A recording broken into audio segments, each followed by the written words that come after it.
Yes, pagi-pagi semangat pagi semua. Hari ini Selasa tanggal 7 Juni tahun 2022. Mohon maaf, seperti biasanya mestinya saya menyampaikan forecast baik itu secara teknikal, sentimental, dan fundamental di hari Sabtu atau Minggu. Tetapi karena banyak sekali aktivitas, baik itu manage account, trading, dan juga coaching, sehingga tertunda menjadi Selasa pagi ini. Oke, seperti biasa juga kita mulai dari analisa fundamental. Jangan lupa, saya hanya ingin mengingatkan saja bahwa yang namanya analisa fundamental itu bukan melihat forex factory hijau merah, tetapi kita membaca serangkaian data indikator ekonomi dan kita bisa merangkainya untuk memperkirakan ke arah mana market bergerak sesuai dengan nanti instrumen investasi yang akan kita tradingkan.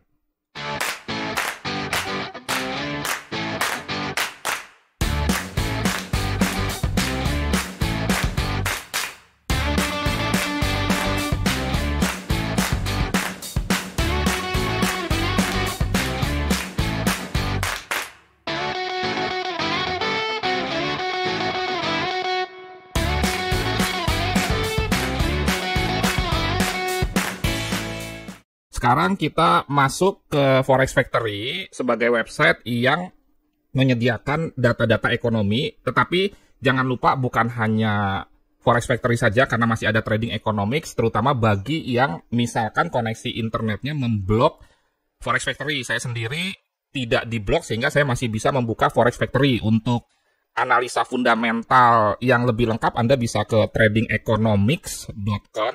Kalau kita lihat tanggal 1 Juni lalu Presiden ECB menyampaikan sesuatu, tetapi ini bukan forum resmi dan seperti biasanya saya memberikan informasi bahwa kalau bukan forum resmi sih tidak memberikan dampak yang luar biasa. Dan ini soal suku bunga Kanada yang memang naik dan berdampak membuat Canadian dollar menguat, tetapi itu bukan satu-satunya faktor karena harga oil juga menguat dan oil ini salah satu income negara Kanada. Ini menyebabkan USD CAD bergerak turun.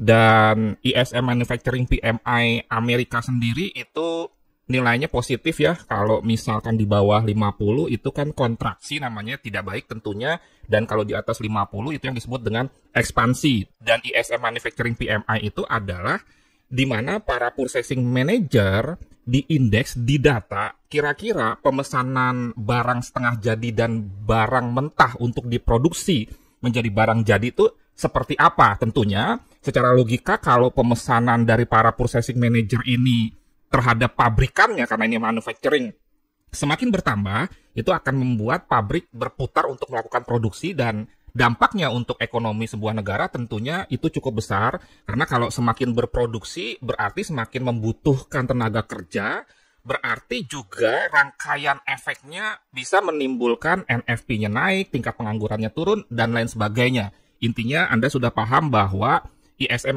Manufacturing PMI ini salah satu data yang penting dan ini bisa tentunya mempengaruhi data-data ketenaga kerjaan. Dan selanjutnya kalau kita perhatikan ini ada data NFP versi swasta di mana disampaikan di sini datanya jelek dibandingkan dengan forecast-nya ya. Dan berlanjut di hari Jumat lalu ada 3 data ketenaga kerjaan yang dirilis. Yang pertama kita lihat dulu NFP-nya ternyata bagus, di atas ekspektasi walaupun masih di bawah data sebelumnya. Ada beberapa yang perlu kita catat di sini adalah yang pertama misalkan antara ADP dan non-farm payroll, ADP ini non-farm payroll versi swasta dengan non-farm payroll dari versi pemerintah itu secara umum saya perhatikan tidak ada korelasi positif.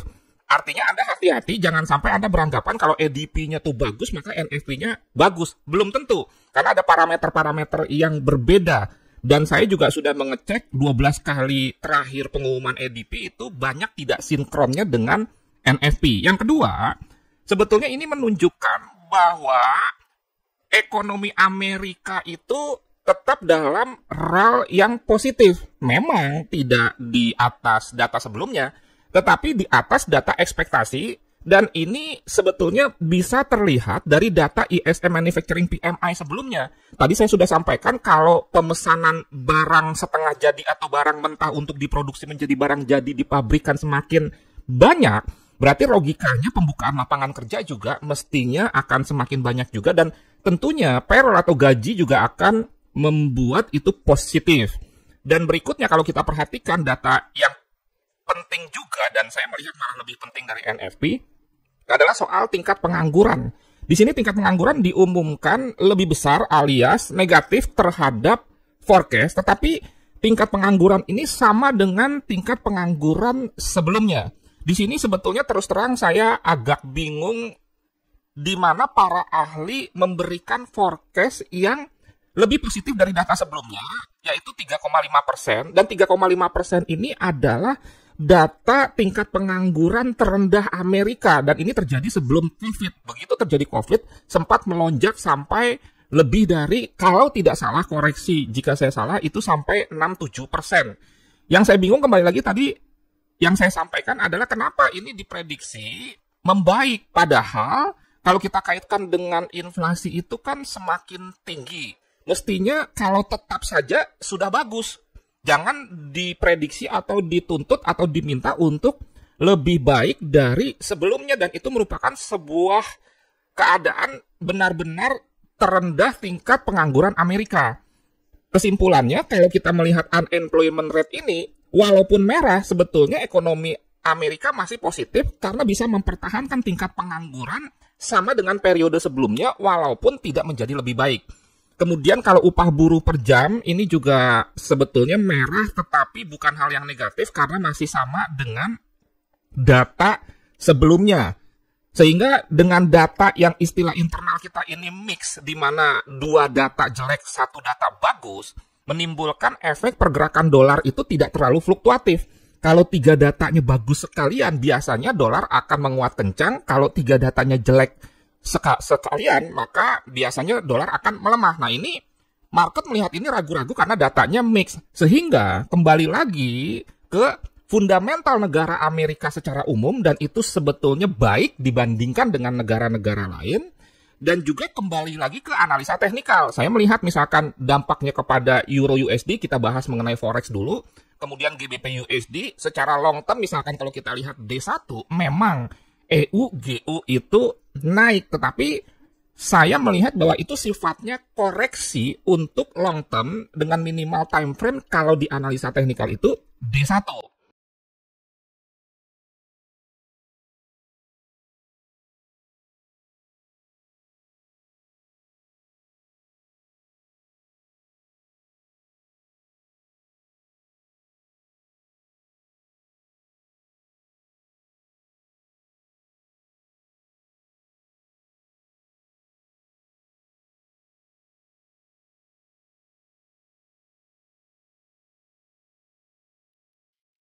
Yes, sekarang kita akan membahas bagaimana kira-kira data-data ekonomi yang akan dirilis minggu ini dari tanggal 6 sampai dengan tanggal 10, dari hari Senin sampai dengan hari Jumat.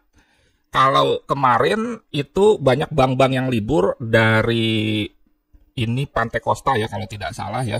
Kemudian hari ini ada data yang sangat penting, yaitu di sini akan diumumkan tingkat suku bunga dan tentunya ada RBA statement, di mana seperti biasanya kalau ada pengumuman suku bunga akan ada statement-statement yang menyertainya. Kalau kita perhatikan negara Australia, saya sudah ada datanya di sini, bahwa inflasinya itu sudah cukup tinggi, mencapai 5,1%. Dan secara umum kita sudah paham bahwa saat ini masalah negara-negara yang ada di dunia, khususnya negara-negara maju dan G20 itu adalah inflasi. Inflasi disebabkan oleh pertama rantai pasokan yang memburuk, yang tidak baik, di mana supply-nya itu turun, dan itu efek dari Rusia Ukraina yang sampai dengan sekarang belum terselesaikan. Yang kedua juga sebetulnya di luar masalah Rusia Ukraina, memang negara-negara khususnya penghasil bahan-bahan energi menahan ekspornya karena untuk kebutuhan dalam negeri itu juga tinggi, sehingga menimbulkan efek karena langkanya barang itu membuat harga naik, padahal demand-nya tetap bahkan lebih tinggi. Seperti kita ketahui, kalau misalkan ekonomi berputar, maka demand terhadap energi, bahan bakar, BBM, atau gas, dan lain sebagainya itu kan naik. Sementara pasokan semakin sedikit, maka menimbulkan efek harga menjadi naik. Jadi kalau kita perhatikan tingginya inflasi di sini, menyebabkan alasan RBA akan menaikkan suku bunga, dan itu hampir pasti.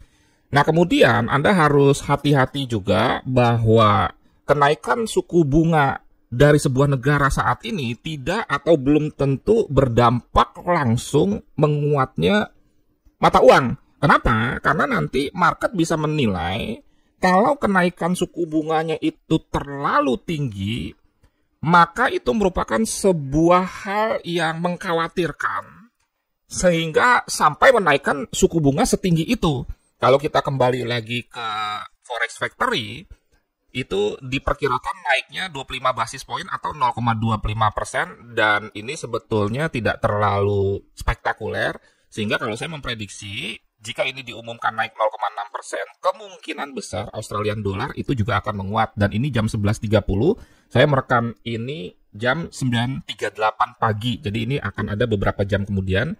Hati-hati terhadap posisi Anda, terutama out USD ya, karena kalau saya perhatikan USD juga saat ini sedang kuat-kuatnya, sehingga kalaupun kenaikan suku bunga menimbulkan efek out USD naik, maka sifatnya tidak akan terlalu panjang, apalagi nanti akan ada data-data ekonomi yang akan dirilis oleh pemerintah Amerika. Selanjutnya di hari Kamis jam 6.45 itu akan ada pengumuman suku bunga dan ECB press conference.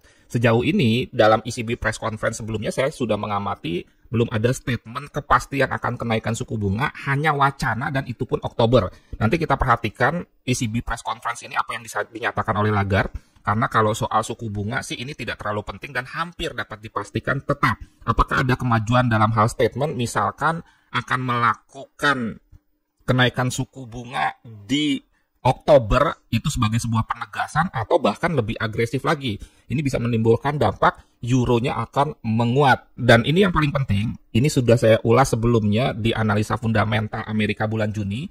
Anda bisa tonton dengan di sebelah kanan layar YouTube Anda itu di videonya ada bulatan kecil, ada huruf I, di situ ada link untuk menonton video tadi yang saya sampaikan, di mana ada 3 data penting berkaitan dengan bulan Juni ini yang bisa menggerakkan market secara luar biasa. 1 sudah selesai, NFP menghasilkan data yang mix. Kedua ini yang disebut dengan inflasi.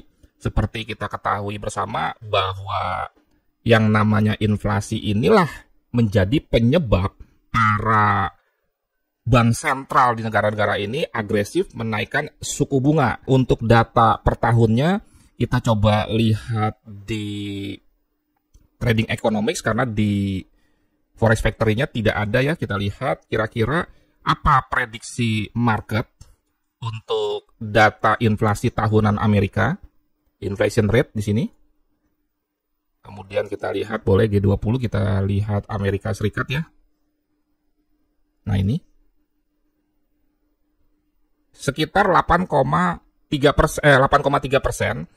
Artinya diprediksi sama dengan pengumuman sebelumnya. Nah, ini kira-kira dampaknya seperti apa? Mohon waktu sejenak, saya ingin memberikan informasi bahwa trading tenang-senang meliputi forex, gold, kripto, saham yang kelas terdekat tanggal 13 Juni sampai dengan 27 Juni ini tinggal 2 seat ya. Kalau Anda berminat, Anda bisa WA saya 0811992989. Ada satu hal yang lebih mahal dari belajar, yaitu kehilangan uang. Jangan sampai Anda nanti kehilangan uang dulu akibat tidak belajar, dan Anda coba belajar secara mandiri tapi tidak ada hasilnya. Lebih baik Anda investasi dengan mencari mentor. Jika dicoba sendiri itu tidak menunjukkan hasil yang baik. Kalau memang inflasi ini 8,3%, menurut saya sih The Fed tidak terlalu agresif, tapi kalau sampai inflasi ini 8,5% atau bahkan mencetak rekor baru 8,6%, ini berdampak pada pengumuman suku bunga tanggal 17 Juni mendatang. Bukan hal yang tidak mungkin. The Fed akan menaikkan suku bunga 0,5 sampai 0,75%, dan itu menyebabkan dolar kembali menguat. Oke, sekian. Terima kasih. Semoga analisa fundamental secara singkat ini bermanfaat dan menjadi berkat. Salam trading tenang-senang, Nofri Simanjuntak.